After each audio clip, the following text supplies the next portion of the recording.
Might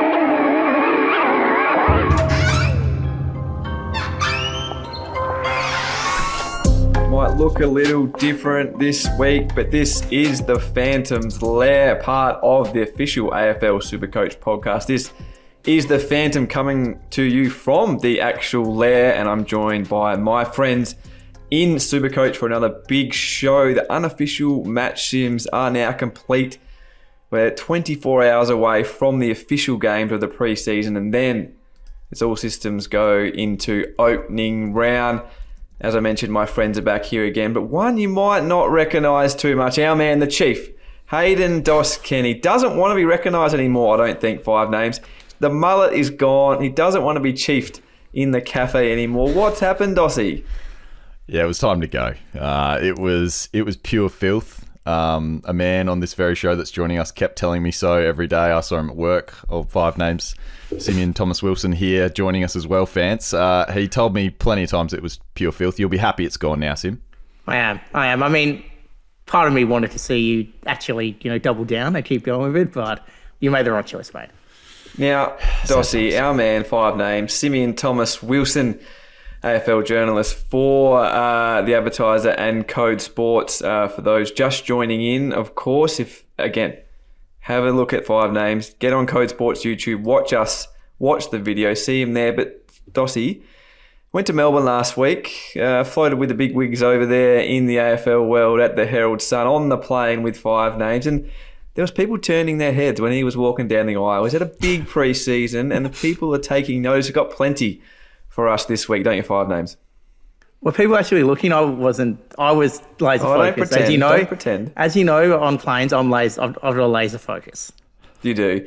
But it is a big show, as I mentioned. Plenty to talk about, plenty of numbers, plenty of intel, plenty of data from the match simulations. But of course, subscribe, leave your comments, Spotify, Apple, and wherever you get your podcasts. We need your feedback. We want your feedback. We love your comments. We do very much love your comments. A few coming my way this week, which I'm sure we'll get to a little bit later. But we love our loyal Lair listeners. If you are a loyal Lair listeners, again, but our new ones too, join our league. Take us on. Already 1,200 plus in the Lair Open group. If you haven't already, 719-067. 719-067. Get in there. Take us on now. The hipster's in there too, but we haven't seen him, Five Names. Where is he? Don't know. He's missing in action, isn't he? He is. The left, right, good night. Is it second set to me now? All night. I think it's happened. He hasn't been on since that comment popped up. But Dossie, you got a comment the other day as well. Actually, what before that, you got a comment the other day about the tightness of your jeans, the pants, which we all found really quite funny. So shout out to whoever came up with that nugget of gold.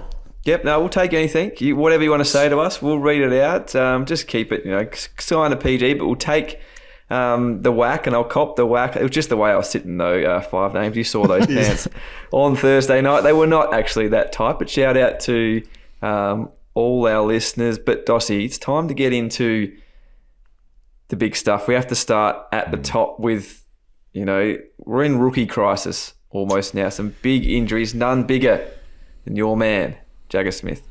Yeah, it's devastating news for the number 3 overall pick in the draft. Carlton's Jagga Smith, a popular rookie for us all, unfortunately injuring the ACL. So he's going to be out for the season, targeting a return in 2026. But yeah, just in general footy terms, devastating for Jagga. Hopefully, we have seen stars of the AFL bounce back from injuries young in their career, so hopefully he can replicate that. But yeah, devastated for a lot of Blues fans out there as well. But for Jagga himself, all the best in his recovery. But we now have to wipe him off our Supercoach teams, which he was locked in for all of us, I'm pretty sure, fans.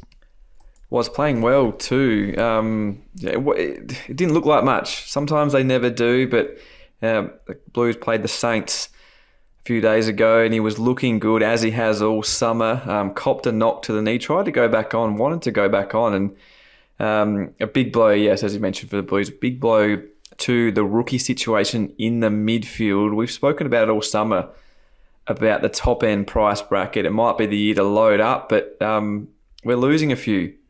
Dossie, might be time for an emergency rookie Bible as well coming up this week. We might have to get our man Dan Batten from the Herald Sun to join us. So keep a lookout for that on Code Sports YouTube and the podcast channel, hopefully coming your way later this week to help you through what might be a rookie crisis, because we know Leo Lombard from the Gold Coast, the academy gun up there, who last week only we were talking about he might be looking or was on track for round one. He's set for surgery too. So another one to cross off the midfield rookie list. But obviously there was plenty to like in the recent match sims. The second half of the match sim, of course, we spoke about the first few games on last week's show. If you haven't watched that, get on there and watch it now. Code Sports YouTube, it's all there. And that's what you need to look at when picking your team, because it's almost business time in Supercoach. Absolutely. We've got our Amy Community Series. So we're recording Monday afternoon here. We've got the Amy Community Series starting tomorrow on Tuesday, February 15th. So we'll all be tuning into the matches upcoming right through up until the 2nd of March. They are starting and getting through. So keen to review those on our show next week, fans. But as you said, we reviewed the first half of the Pracky matches last week. Let's dive into Pracky Match Review 2.0. We've got some stats, we've got some guys we want to talk about, and it all started on last week Thursday with the weird three-way game between Gold Coast, Brisbane and Collingwood. The guys talked about it last Wednesday on the Al Payton, the debut episode of Breaking Even with Al Payton. Talked about this. Ended up being a bit of a weird game as expected, but Sim, we got to see a few names that we want to talk about, and I'll just kick it off with some of the pies. Daicos was dominant, but one name that probably emerged in the last couple of weeks, I've seen his name popping up a bit more on socials, was Harry Perryman as a mid-price defender option playing pure midfield. 90% centre bounce attendances in the couple of quarters that we got to see of him. That's what we want. That's what you want from a... You either want from a defender, you either want the pure mid-time, or you want them playing off half-back, getting those easy kicks, those easy possessions. And he's he moved from GWS to Collingwood, talking about wanting to become more of a midfielder. It seems like that's on the cards, and he's a really nice price. I think he's definitely, for some people, he's jumping right into contention. That's where he landed at the Giants when he was drafted as a midfielder in his junior days, but obviously landed at the Giants with a plethora of other gun young midfielders. So it's a credit to his versatility and what he's able to do elsewhere across the park up there in Western Sydney. But even in his brief stint he's had at the midfield so far over his AFL career, he's averaged in the 90s. That 417k price tag has him priced in the 70s. So we're always looking for players who are probably priced under their output, and Harry Perryman definitely fits into that. It's still at 417, although the value's there, Dossie. Is there enough, or is the price too awkward to start him? Because what does he need to average to make it a successful pick? That's probably the winning question that we always ask every single year, but I don't know. I think there is enough upside. It just really depends how that midfield mix shakes out. And if he's getting, I know this was only a couple of quarters, 90% set, like if he's in there all the time, constantly as that midfielder, we're always looking for role. And while it is just a preseason game, that's probably an early indicator. We probably have looked at the Collingwood's midfield depth in the last couple of years and been like, that is an area that they're, clearly looking to address. And I probably hadn't thought of his name as much as maybe I should have in the preseason. But I think it's also weighing up. We've talked about the buys constantly in the lead up to making our Supercoach teams here, but Collingwood have that round 3 buy as well. So I think it's just making sure that you don't over saturate your team with these round 3 buys. A reminder to anyone at home, Brisbane, Collingwood, Geelong and Sydney on that round 3 buy. So if you've got guys, if you're backing in a Nick Daicos as well after his incredible display, few concerns coming off the plantar fasciitis in the preseason. Feels like that's the new hamstring awareness, or the syndesmosis as well this year, the plantar fasciitis. But he shook that off. If you're going with a Daicos, if Callum Mills appears to be okay, we'll talk about him soon. If there's other guys, Levi, Ashcroft, you're going to start, you just got to balance your team. And be wary of that, but promising signs from Perryman. Another name I want to bring up from the pies, Reef McInnes. looks like he's in that defensive role. Real cheap forward, like 200k forward. He's someone who's, I guess, is now becoming of interest with all these other routes going down. Don't have the pads here because we're not in the studio on this episode, but that would be a pew pew worthy. I'd say. I don't think. That's not pew pew. That's they've been talking about him playing in defence a bit this preseason. He should go back there. He can play. So if he gets a chance, he's just that 200 is a bit of a weird price at times, but if everyone else is going down, it might be a little option there, or a sneaky flex at least. And we might not be paying for scoring. It's hard to be sure what he's going to do in the role, but sometimes we do pay for job security with rookies. So we'll see how the next week plays out with games, but I don't mind that. And Dossie mentioned the Ashcrofts.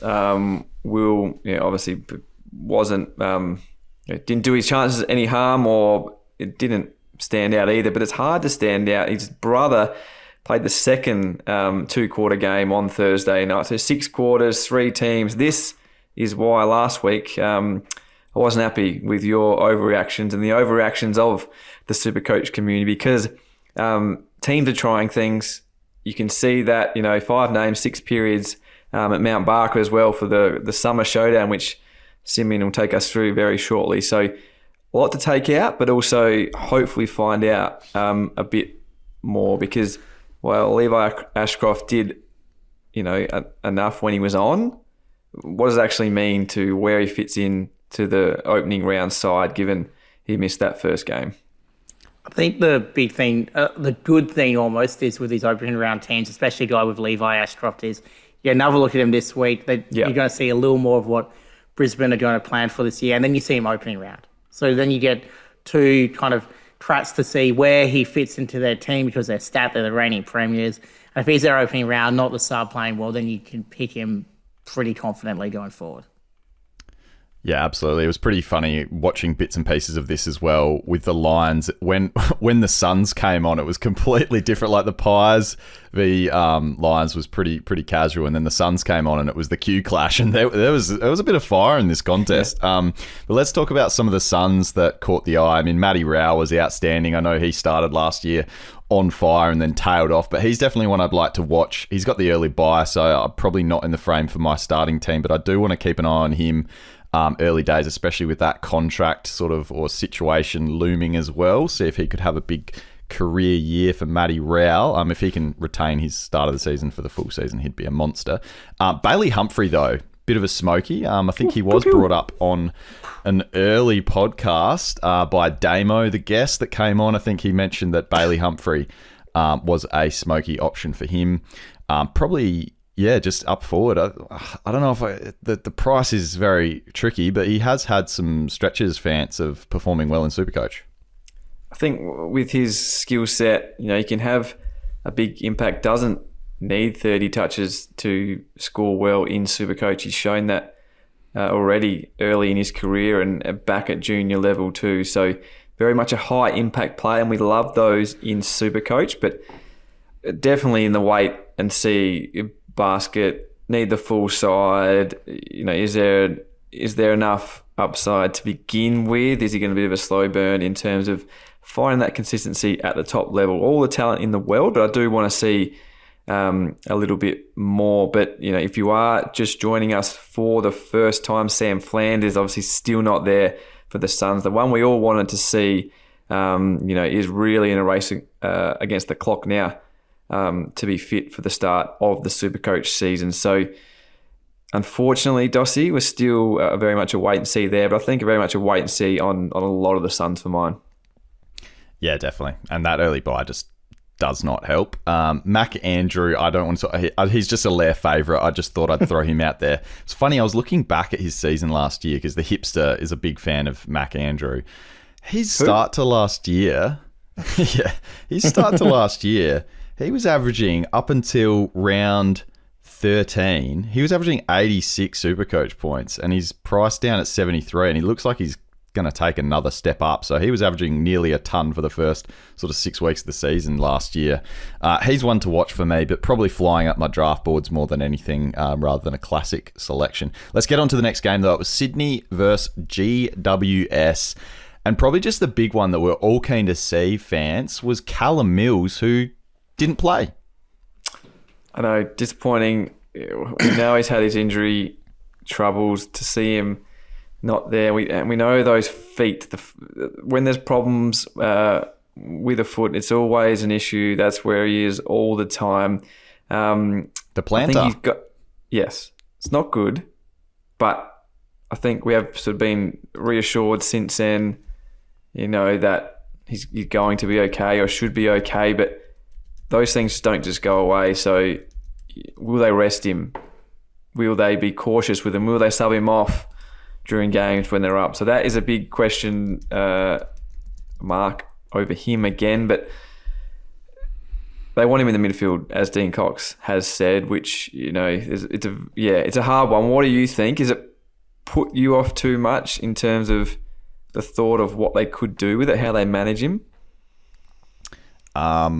I'm worried about it, yeah. I mean, I think at this stage, Sim, my position is because he's got the early buy that everyone else has, I think I'm just going to wait now and see how this all plays out. Obviously, if he smashes it in opening round, we get to see that at least, but that's where I'm standing. I'm like, unless he dominates opening round, I'm probably just going to avoid. Like, if he gets a 70 or an 80 or even an 85 or something, I'm probably like, I'll just, I'll sit back and wait and see.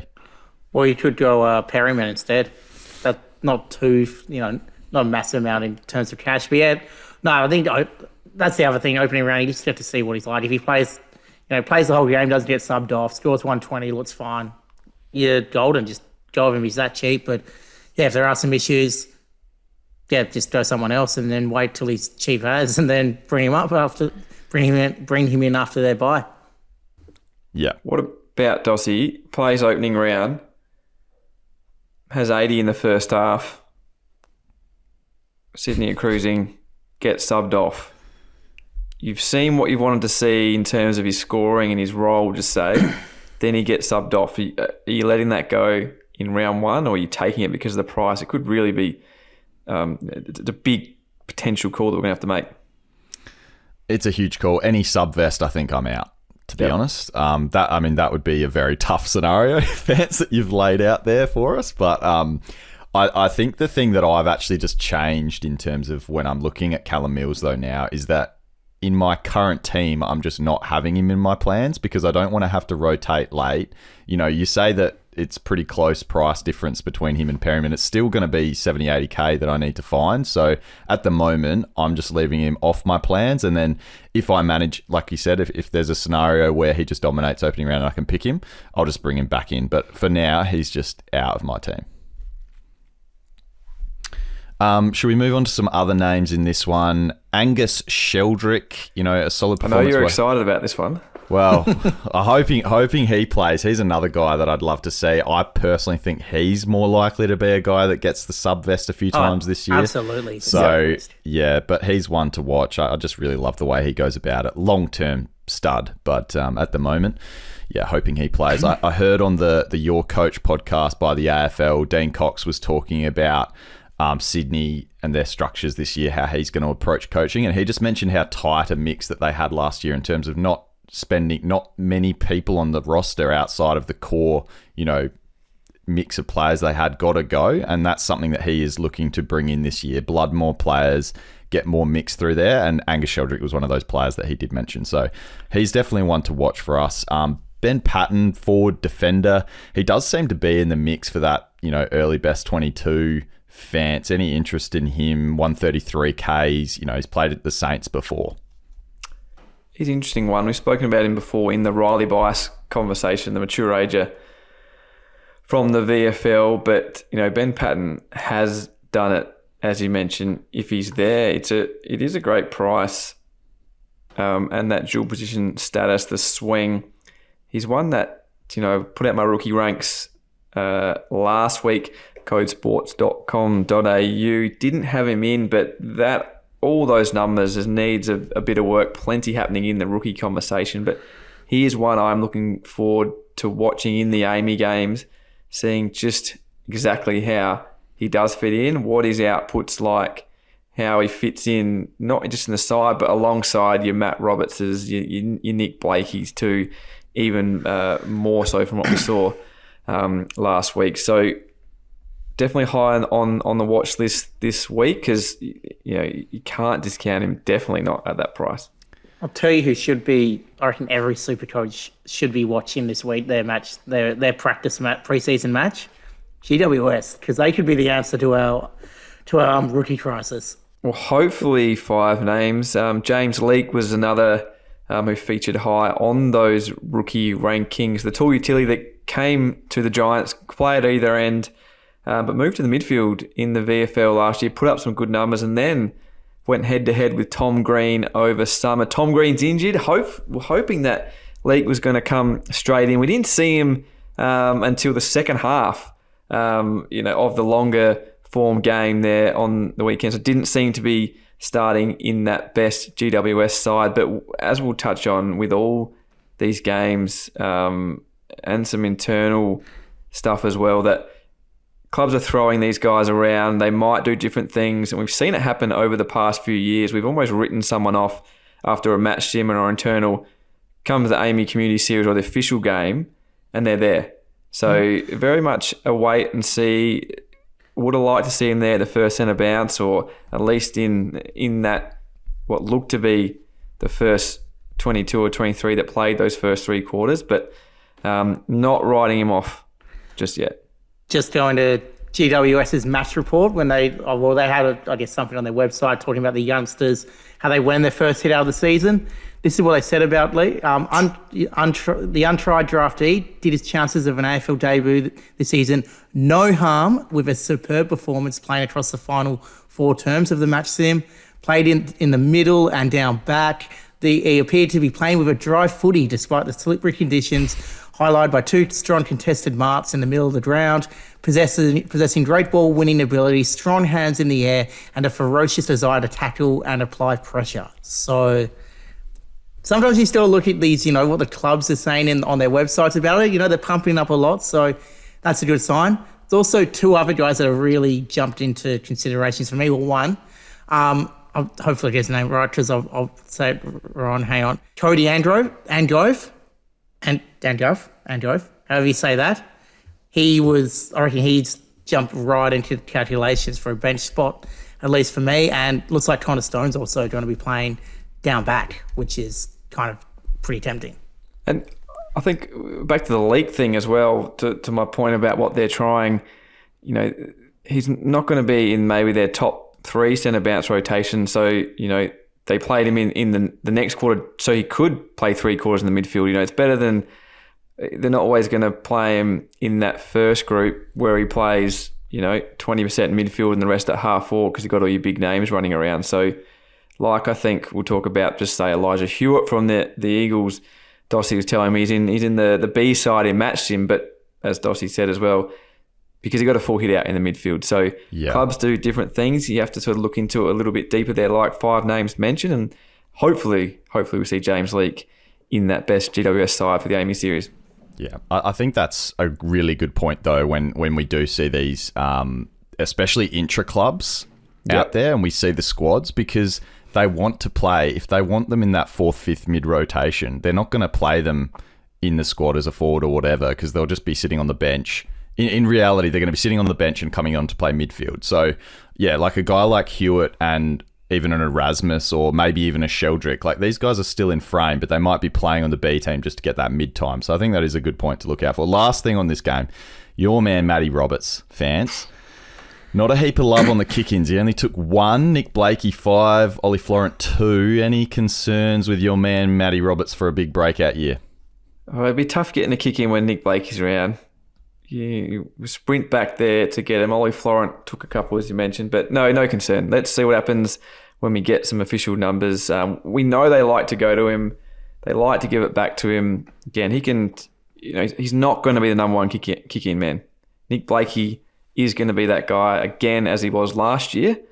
But, if Matt Roberts is Nick Blakey's go-to in the pocket, then that's what we want too. So no big concerns just yet. Obviously, you'd rather see a bigger score than not, but he's really back in the conversation for me with if Callum Mills doesn't get up. I've said it on the show before. Can you start both of them? Probably not. A fit Mills, you probably can't pick Roberts over his skipper, but if Mills is not there, it helps out with my balance in that nasty early bye. So May Roberts back in the conversation despite, as you mentioned, only that one kick in. Let's get on to the next game, and we've got our expert AFL reporter here, Simeon Thomas Wilson, aka Five Names. Adelaide v Port, Mount Barker last week. Talk us through it. Talk us through some options we can be talking about from Adelaide and Port. I was hoping this guy, and this is selfish of me, I was hoping this guy would continue to sneak under the radar and I'd get him as a nice little pod and I would be absolutely laughing. But Jake Soligo just put all my best laid plans, just killed them. He absolutely destroyed it. Yes, Rankin wasn't there. He was ill. But Soligo, I think he's actually a really interesting option now. Like he's well priced. His price is his price is $447,000. Like he's gonna. There's still, is he going to... They've got more guys going through that midfield, but I still think he's going to play so much on the ball. And I think he's in for an absolute breakout year. So, yeah, unfortunately, I think people are going to catch on to my Soligo idea. That's annoying. Yeah, that's why I didn't bring that one up because I was selfish. Peatling, I think he's done... I mean, again, listen, Rankin isn't there, but like what the worst that's going to do is... he plays a little more half forward. I think he's doing everything that you want to see at that price. He's the guy there. Dawson obviously playing, the Crows midfield, like pretty much, they really beat Port's midfield. Horne-Francis, though, was excellent. Probably I think if you do want to go with him in F1 or F2, you wouldn't be dissuaded from that. What else from that? Joe Berry, I reckon he's all but locked in for a round one debut. He had some really nice moments. Like really good moments. So he's more a bench option, but you could definitely roll with him. He should get games early on. Draper, again, he shows he's got something. I was just feared. He's got sub written all over him for me. Draper. What else do we want to talk about? Well, let's go back to Jake Soligo. You mentioned just his price. I mean, a big pod, 4K. You mentioned cheaper than the Clayton Oliver. So could you pick a Jake Soligo over Clayton Oliver? Would be a big call. We know Jake Soligo can go big as he's done at the start of last season in particular. So I don't mind that. But back to Jordan Dawson. You spoke about it on last week's show from the internal trial up in Port Pirie. Dossie was pretty keen to find out what Jordan Dawson was doing, where he was being used. But again, as we saw up in Mount Barker, predominantly in the midfield again, which is what Dossie wants to see. He got excited last week.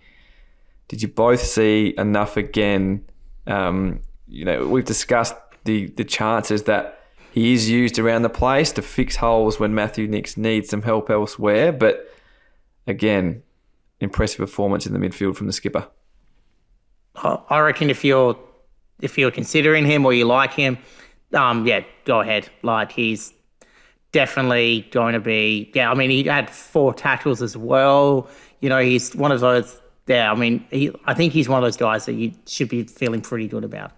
Yeah, he's been in my plans for a while now. I'm just so high on him improving his year from last year, which was a stinker of a start for his standards. Yep. Low 100 average for Dawson for me just feels unders for what the great man, the captain of the Adelaide Crows, can achieve. I just wonder, I'm just bringing it up now because it feels like everyone at Adelaide is an option this year and everyone feels like everyone's going to improve. Everyone's going to improve their average. I think Dawson's going to do better.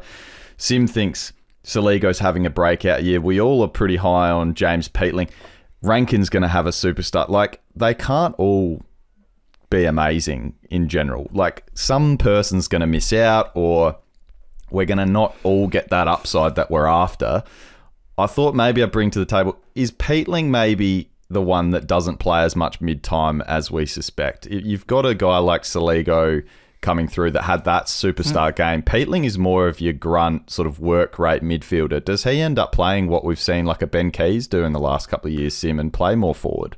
I think that is a possibility, but I think you got to look at his price. Like his price is cheap enough where, what is it? He needs maybe like 80s or something, 80s, 90s, which he, still could probably get that half 40. I think he's definitely will go through the midfield at some point. I don't know how much. I think maybe you see Soligo go to a wing at some point, but even though, you do get worried about him going on a wing, he goes straight to the contest after that. That's something that kind of stood out for me when I saw him with Paul Perry. So I feel like you probably could, at the moment, I'm going with Rankin, Soligo and Peatling. A little bit of a risk, but I feel like you probably can get away with 3. Yeah, but still in for me, as well as 5 name mentioned, 352k doesn't need to be a first choice midfielder. As long as he's in the rotation, amateur stats counted had him as 17 touches and 6 marks in the first 3 quarters before they flipped their side. So I think he can do enough. We know he's hungry. We know he attacks the body as well. And as he showed at Mount Barker, he works hard into space and back the other way too. So I think he's going to do enough at the price. The Isaac Rankin conversation, I think it is a good question, Junior. But again, in that forward pool, does it really matter? I think you just have to watch it this week. Yep. You just got to see Rankin will be back. Yeah, just Thursday, watch out Brisbane go versus against the Adelaide. Lions. Yeah, Huge. That's what you got to see. Huge. But the Horny one now. Yep. 5 names and I were over in Melbourne. There for 2 days. Our Peyton didn't show up on the second day. Didn't want to face the conversation of the Horny one, but surely he's got him in now.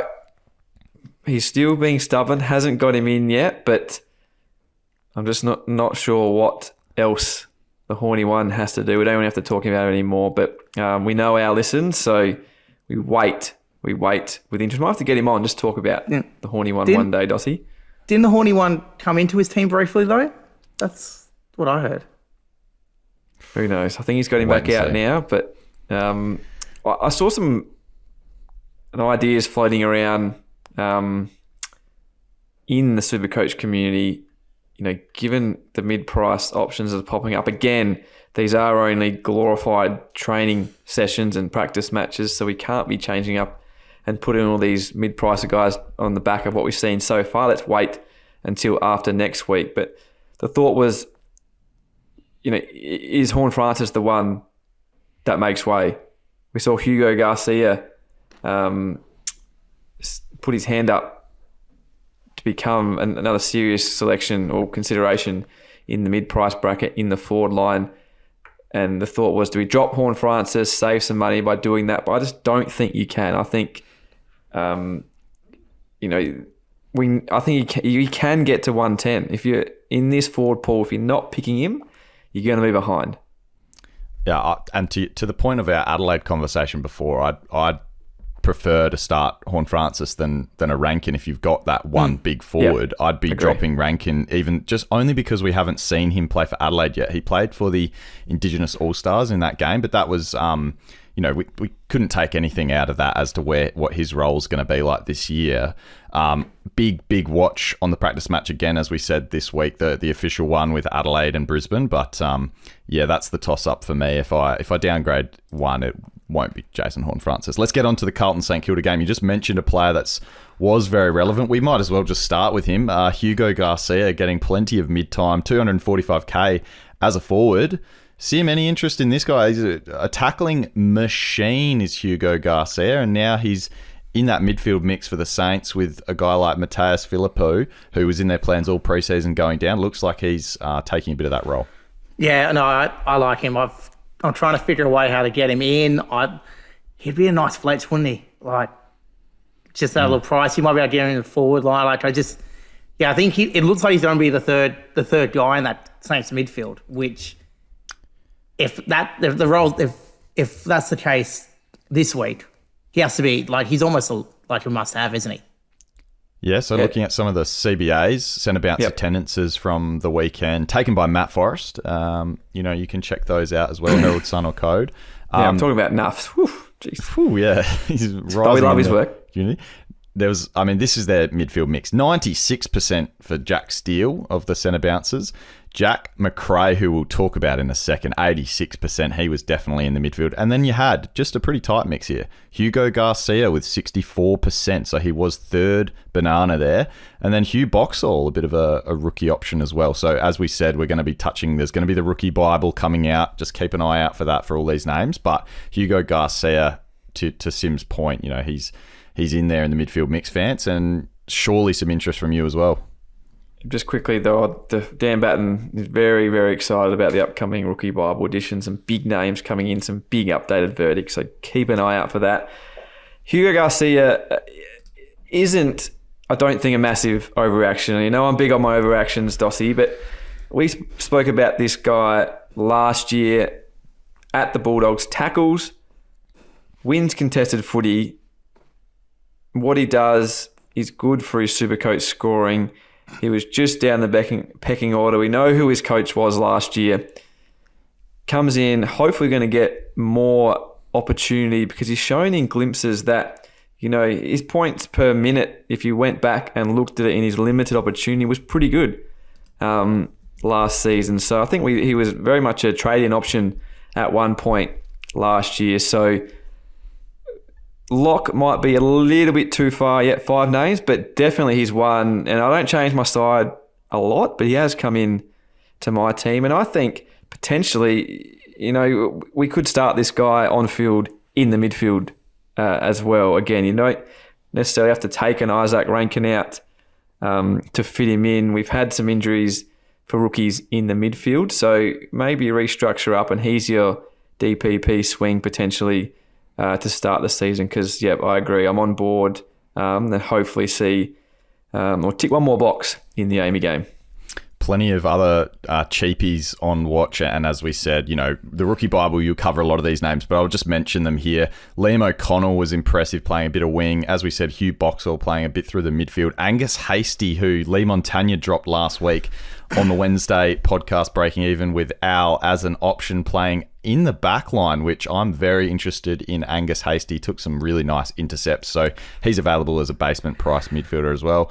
They all had their moments, but Travalia was probably the one that is massively owned and also flagged by Lee Montagna as maybe not being a first choice option for Ross Lyon at the Saints at this stage.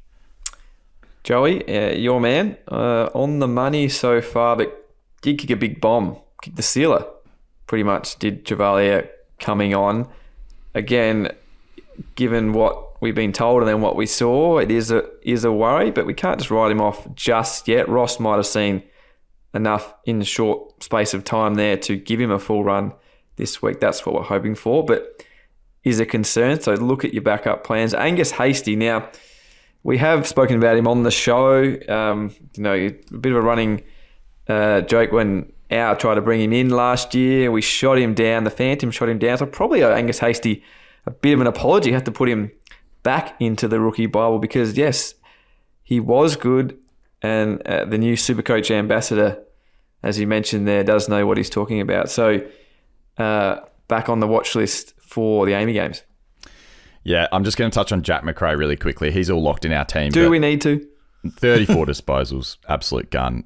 No need to talk about him anymore. Dossie? Harry Boyd as well. Does he play round one? Still in some concern there, I suppose, whether they want to roll with Rowan Marshall solo ruck. It's just a watch. 99k ruck for Harry Boyd. He played pretty well, but will they go with 2 rucks? Will they play him alongside Rowan Marshall is the question. And Nasaya, yep. Sorry, Dossie, just before you get that, what about Ari Schoenmakers?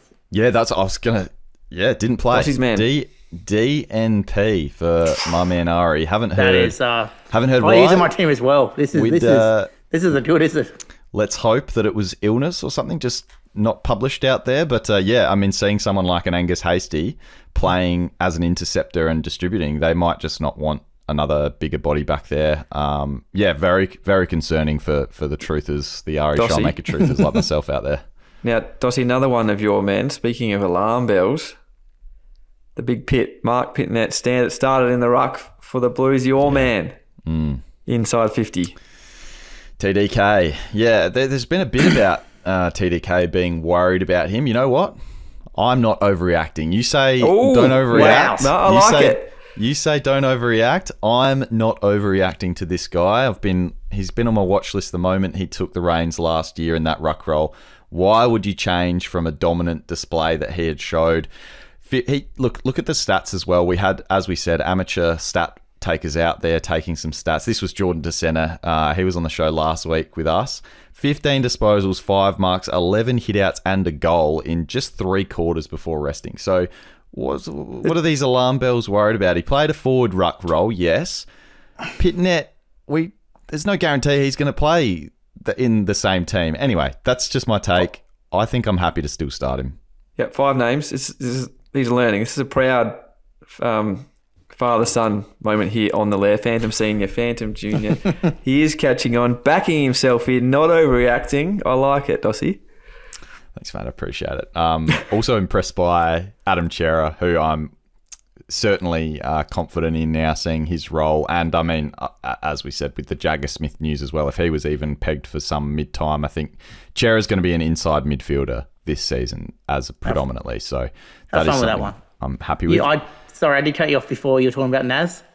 Yeah, Nasai, he just looks great. And I just wanted to mention that we'll be releasing some stuff on the socials in the coming weeks from Captain's Day. But Jack Steele, talking about a breakout player, he said he's already obviously broken out, but he says Nasai Wanganeen-Miller, he mentioned going to another level, that he's just had an unbelievable preseason, which I know 5 names, you and myself have been all over him. Yeah, he's a lot. He's locked in my team. Yeah, he's locked for me as well as my, I think, D2. And I know it's a big D2. discussion who's going to be D2, but I'm really liking him there.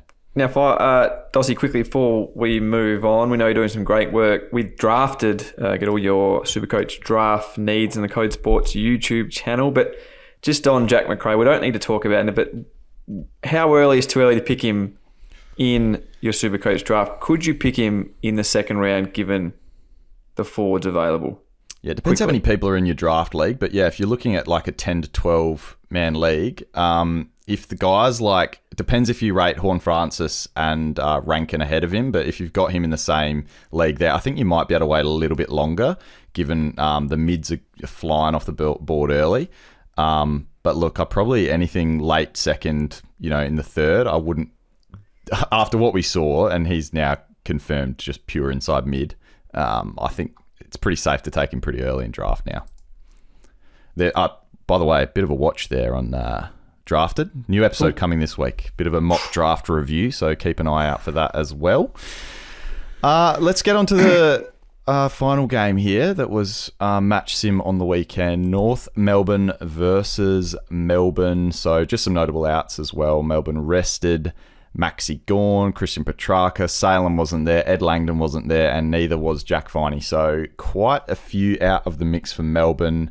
North Melbourne, pretty solid squad. Obviously, no Wardlaw, your man there, Fance, but he is out injured. So North Melbourne, again, a guy I'm just not going to talk about. Caleb Daniel, dominant, just lock him in. He's fine. Roll, tick, played well, tick, distributor off halfback, get him in.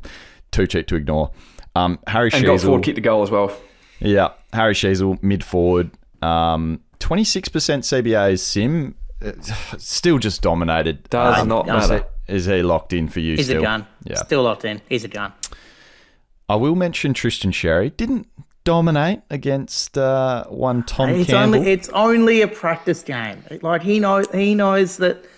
He knows he doesn't have to try all that much. Just go in, do a couple of taps. Just get through it, build for round one. That's all he needs to do. I think everyone should jump off. I think 5 names. I'm concerned. I mean, yeah, Joey Montagna, jump off like Joey. Yeah, selfishly like me and Jake Soligo, just jump off him. All right, McKercher. I mentioned I'm concerned with the role. Are you guys still holding fat with that? Look, I know he's a great player, but 6% inside mid, playing wing forward and inside mid for me. Yeah, no, I didn't have him. You don't? No, didn't have him. I reckon. I know Hipster, whatever his name, did.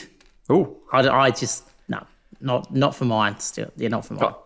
I haven't fit him back in yet, but it might come into the Callum Mills. I had him in, had him out. Just don't know what I'm going to do there in that middle part of defence. But I'll say it again. He's in the Harry Sheezel basket. Doesn't matter where he plays.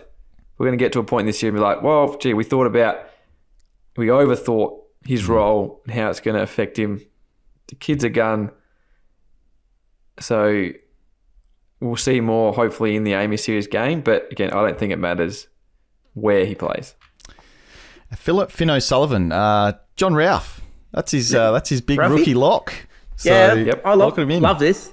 As I said with the GWS thing before, sometimes you have to look for little signs about players, like what they're saying on the club website, or what they're telling, us at Code Sports, and that kind of stuff. But sometimes it's just as simple as holding him out for the last term or quarter of a practice match because they want him right for round one. All right, well, we'll take Ralphie's word for that one, and we'll move on to Melbourne. Clayton Oliver, Vance. I did see some of the raw numbers afterwards. It wasn't amazing on the raw stat sheet, but the eye test passed with flying colours. I think that's all you want with this guy. We know what his numbers can be when he's at his best. You see the little things. He looks hungry again. He was getting in the face of a Finn O'Sullivan, of the opposition, and Melbourne keep saying good things about him. Assistant coach Troy Chaplin said after the match that the very best version of Clayton Oliver is pretty much back, and that's what they saw on Saturday. So 451k, just have to pick him. If he only has 18 this week, I don't think it matters. Pick him. But in the midfield alongside him, now you did mention all those guys that missed out. Christian Petrarca, Jack Viney, Harvey Langford, Jagga Smith obviously goes out of the rookie conversation. Another top-end draft pick, top-end price tag. We've spoken about him before, given his size, almost ready-made to come in, have an impact in the midfield, but can take a good mark and kick a goal too, which he showed throughout his junior career, which we know that helps the kids come in. If they can do more than one thing, if they've got multiple strings to their bows, then that holds them in good stead in terms of their debut season and job security. And he did his chances no harm, Harvey Langford, against the Roos. Yeah, job security should be pretty solid with him early. I'm just wondering. I don't think he had 45% of the centre bounces. I just don't see that with all those guys out. Yeah, I agree. I see he's probably going to be a forward, and at 180k, if we get an Angus Hasty at 119k as a midfielder playing in that defensive role, it's just a bit of cash to free up. So it's something to watch. But yeah, he could be a smash pick. It's just I'm just probably going to be a bit stingy on that one, I think. I thought we were going to talk for a second about one of my boys from last year. One of my pupils. Looks like he's coming good. Trent Rivers.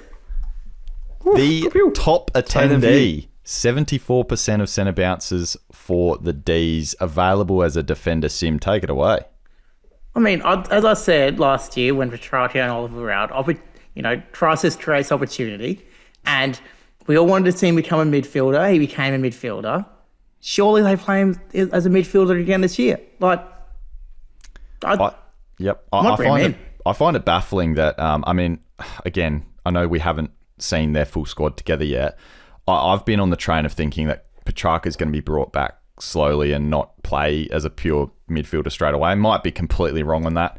But Trent Rivers, to me, is almost like we've got him at a bargain price compared to an Ed Richards, who people were high on Ed Richards coming through. I know he showed a bit of a higher ceiling in that midfield role, but we've got Trent Rivers available as a defender in the 80s, 462k, and he's looking like he's definitely going to get more midfield exposure. I'm all about it, Sim. He's that's one I've overreacted to, and he's in. He's into the squad. Fans. Love it. I'm going to find a way from him in my team as well. I'll be watching. That's all we got. That's all we got out of it. You're no fun, fan. No fun at all. And that's the last game that's worth talking about, isn't it, Dossie? Absolutely not. So speaking of nuff warning. You got the nuff warning sound effect? So when was this game on? Was this Saturday? So this was, it was on Saturday. Arvo, having the day off and just chilling at home. Happened to see a notification from the mighty West Coast Eagles. The intra-club is going live on YouTube, and old Dossie kicked back and relaxed. It was the greatest Saturday Arvo in a long time. What the missus doing? What the missus doing? She just... she's not happy footy's back, actually, to be fair. But 5 names. Yeah.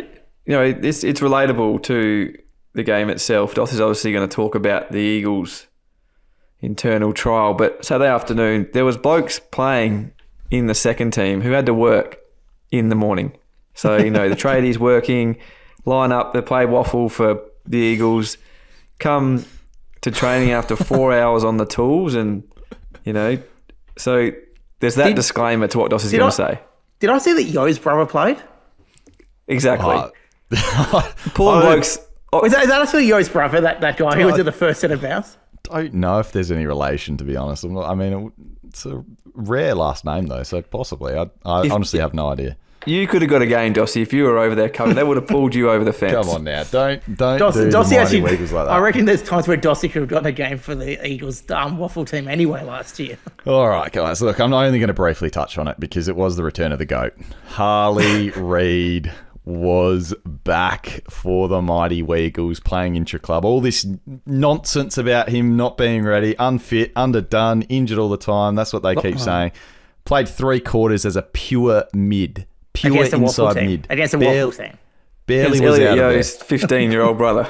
Look, I might not have been counting stats, but I can tell you it was at least 20 fend-offs in there. Burst out the midfield.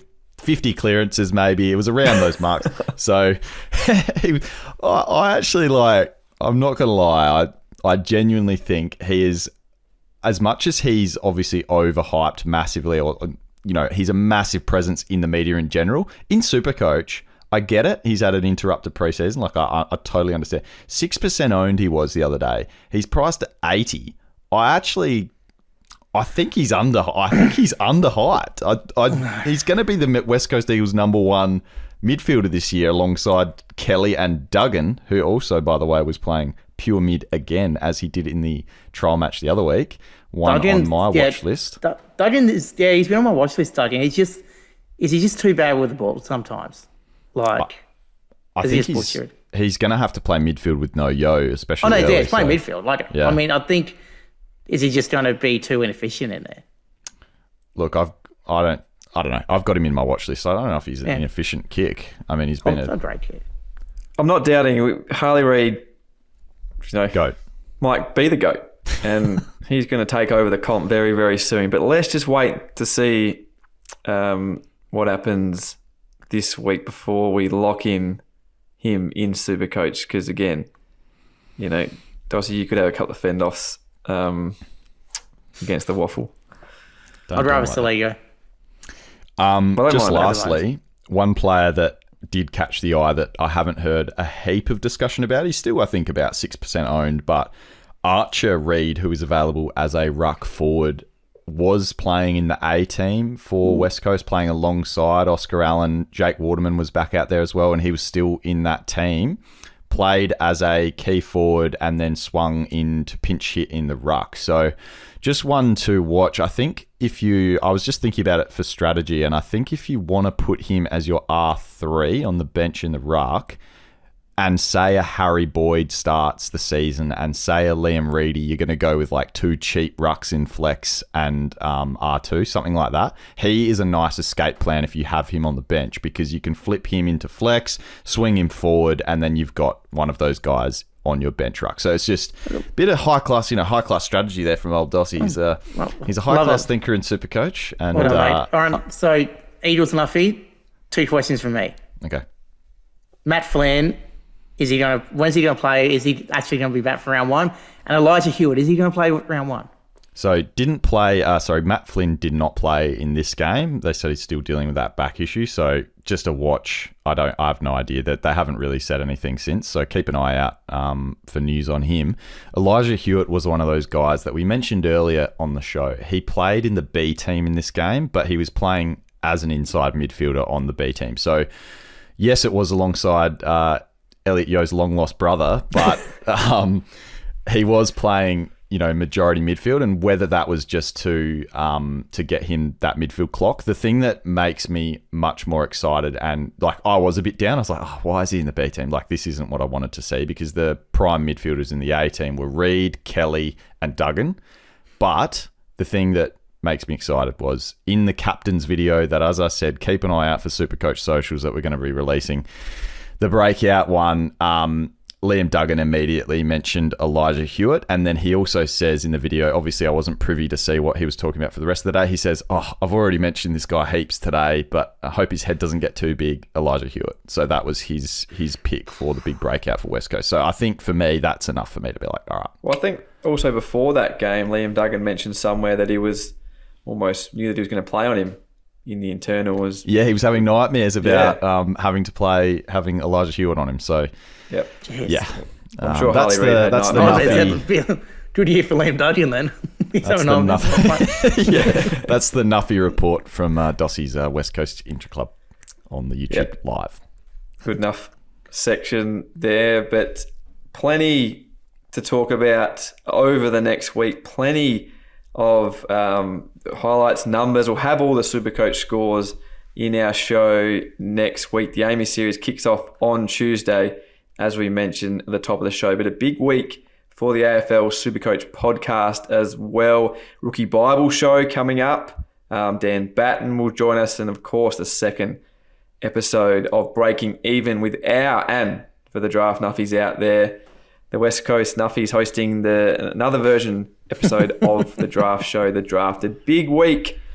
Of course, Code Sports YouTube channel to watch it, and Apple, Spotify, and wherever you get your podcast to listen in. But please comment, rate, like us, whatever. Just get involved with the show. We love your feedback. We love your comments. So a big couple of weeks in Supercoach. It all starts with a big week here on the official Supercoach podcast, which the Phantoms Lair is a part of, Dossie. Absolutely. Go join the Lair League. This time I will include a link in the description, the code in the description if you would like to join that league so you can get in the open league with all the other Lair fans out there. Yeah, very happy with the amount of people that jumped into that league based on I didn't put it anywhere, bar just the listeners that were on the podcast and on the YouTube. So thanks so much to everyone that joined in there. Looking forward to a great year in the Lair League. Yep. And 4 pods this week, including this one. So keep an eye out on the feed. All the people in the Lair League, they want to take on Phantom in his extremely tight pants. So I'm looking forward to this year.